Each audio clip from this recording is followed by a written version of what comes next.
Following popular demand, here's a video to show you how to use the Blender mouse strafing add-on. It's quite simple really, you just hold the spacebar and when you do that you get a little cross in the center of the screen, and if you then press and hold the left mouse button you can look around. If you hold only the right mouse button you will be able to strafe sideways and up and down while moving the mouse, and if you hold left and right mouse button at the same time, you will be able to go backwards and forwards and also sideways. One more thing that's maybe important is the pivot relocation.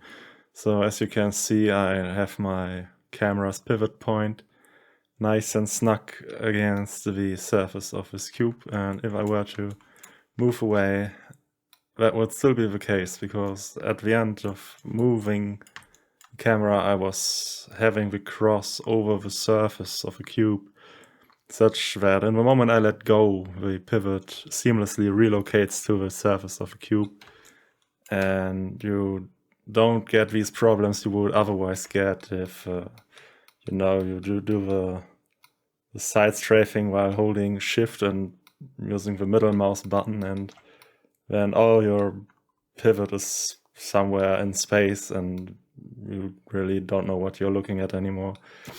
This can also be turned off somehow.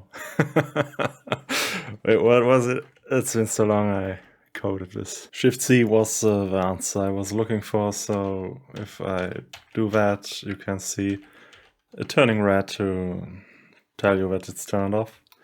So if I move away now while still looking at the cube and I let go, it will not relocate the pivot. Since I spilled the beans earlier with this, I would like to explain that as well. So you have the option to configure these additional numbers which will multiply your speed. So now I'm at 1, I can go to 0.025 and I go really slow, and you can change these in the preferences. Like so, it's called gears, like changing gears in a car. I suppose was my thought when making this. I could change this 3 to 6, and then when I press G, which is what I did earlier and I'm doing now, I have that as an option here to go like super fast. But you can also do this with holding Shift and holding Alt, just as you would expect. Let's make this demonstration complete by also talking about the ability to change the field of view while holding down Control and then turning the mouse wheel. Right now I'm changing the vertical field of view. You can change in the preferences which of these you want to change. So vertical field of view, horizontal field of view, or focal length. That comes in handy if you want to position the camera, which you can do. You can say, look, which one was it? That one, not that one. To move the camera around, and then you can use that to change the camera values, and it also says that that's what you're doing here.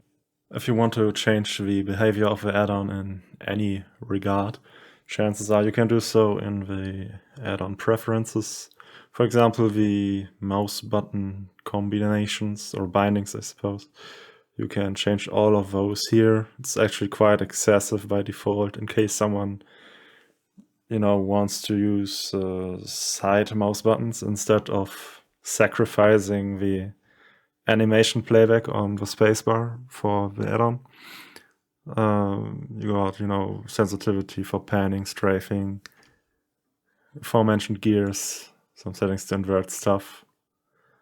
You can change what the mouse wheel does, and so on and so forth.